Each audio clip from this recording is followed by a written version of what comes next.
Depuis ses débuts, la gendarmerie est une institution au service de la population. Cette mission si spécifique, la gendarmerie l'exerce depuis plusieurs siècles. Elle est l'une des plus anciennes institutions de la France. Son origine remonte au début de la guerre de Cent Ans qui oppose la France à l'Angleterre entre 1337 et 1453. À cette époque, la gendarmerie s'appelle la maréchaussée. C'est une police militaire créée pour contrôler les militaires, mais aussi pour combattre les criminels qui suivent les armées et profitent du désordre engendré par la guerre. La maréchaussée s'implante graduellement dans le pays à partir des XVIe et XVIIe siècles, au point que son maillage, tissé au cours des siècles, finit par couvrir l'ensemble de la France. Elle est réformée par le secrétaire d'État à la guerre, Claude Leblanc, en 1720. Ce ministre réorganise l'institution pour lui donner une forme moderne. Il crée une structure hiérarchique reposant sur un réseau de compagnies, de lieutenances et de brigades de 5 hommes qui sont établis dans les villes accueillant des foires, des marchés ou encore dans les lieux constituant des nœuds de communication. Cette politique permet progressivement à la maréchaussée de contrôler l'ensemble du territoire et d'être présente pour réprimer la criminalité tout en surveillant les déplacements des personnes et des biens. Avec la Révolution française de 1789, l'ensemble des pouvoirs est réorganisé. Une loi du 16 février 1791 crée la gendarmerie nationale, qui est l'héritière de la maréchaussée. Les missions restent identiques, mais en vertu du principe de la séparation des pouvoirs, la gendarmerie ne peut plus exercer sa fonction de justice. La gendarmerie demeure cependant une force de police à statut militaire. Contribuant à maintenir la paix publique sur le territoire, elle participe également au combat de la Révolution et de l'Empire. C'est ainsi que le 8 septembre 1793, la 32e division de gendarmerie concourt à la victoire de Honscott pour reprendre la ville de Dunkerque.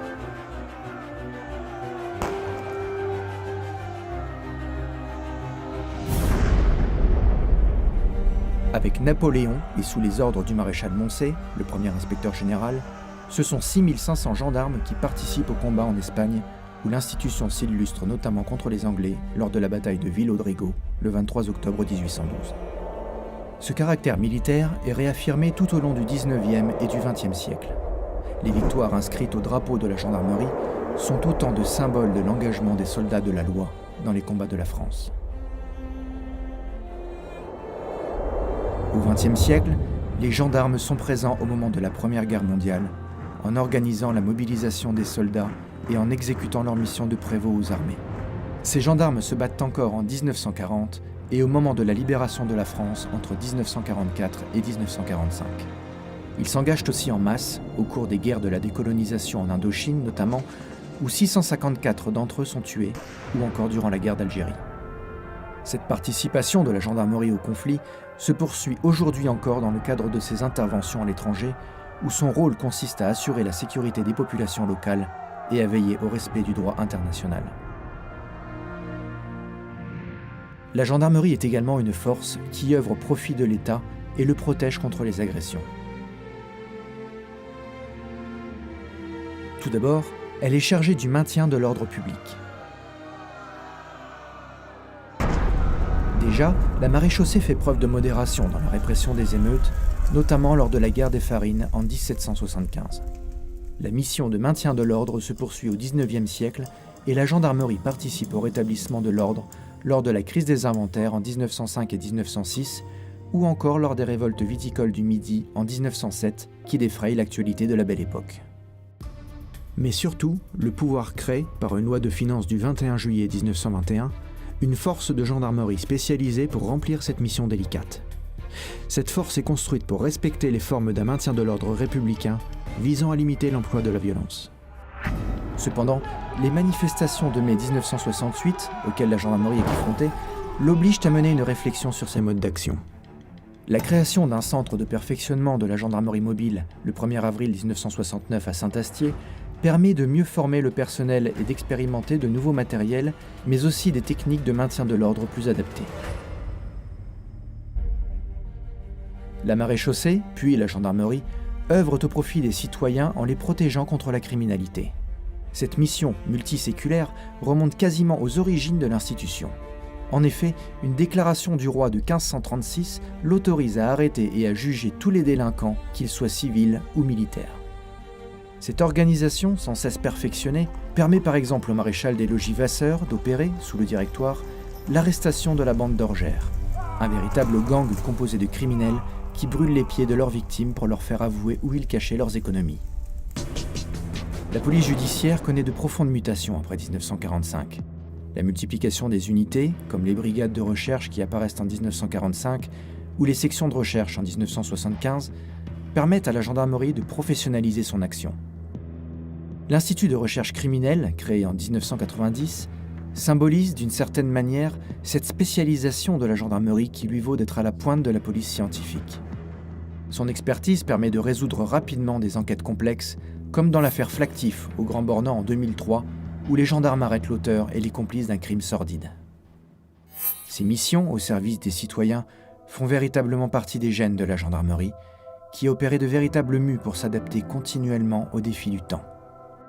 Outre les 2 subdivisions d'armes constituées par la gendarmerie départementale et la gendarmerie mobile, la Direction générale de la gendarmerie nationale dispose de formations et d'unités spécialisées comme la gendarmerie des ports et arsenaux, ancêtre de la gendarmerie maritime instaurée en 1791, ou encore la garde républicaine créée en 1848, mais dont les origines et les missions remontent à l'Ancien Régime.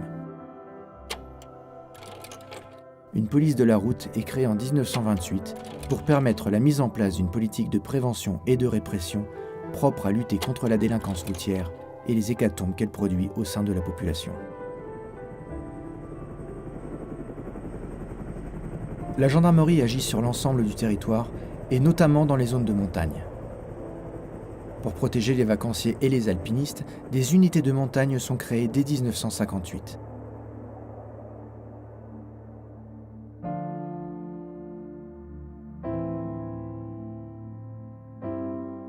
Appelées pelotons de gendarmerie de haute montagne à partir de 1972, elles sont présentes sur l'ensemble des massifs, emploient des hélicoptères et agissent dans des conditions souvent périlleuses pour sauver la vie des personnes en détresse. Dans le domaine de l'intervention, et pour répondre aux menaces du terrorisme international réapparu en Europe au début des années 70, la gendarmerie met en place le groupement d'intervention de la gendarmerie nationale. Ses principales missions visent à résoudre les prises d'otages, intervenir dans les détournements aériens, assurer la maîtrise des forcenés et lutter contre les réseaux terroristes. Dès ses débuts, en 1974, le GIGN s'illustre dans des actions spectaculaires pour mettre fin à des prises d'otages à Orly en 1977 ou à Marignane en décembre 1994, ce qui permet de libérer des otages détenus par les terroristes. De toutes ces missions, qui ont depuis toujours accaparé la gendarmerie, il faut retenir qu'elles sont principalement destinées à préserver la paix publique et à servir les citoyens. Le maréchal Moncey, figure emblématique de la gendarmerie sous Napoléon, affirmait déjà ces valeurs. La gendarmerie n'est point exclusivement l'arme, le bras, l'instrument d'un pouvoir en particulier. Elle est relativement dépendante de tous. Elle doit à tous l'appui de sa force. Elle a été créée pour tous.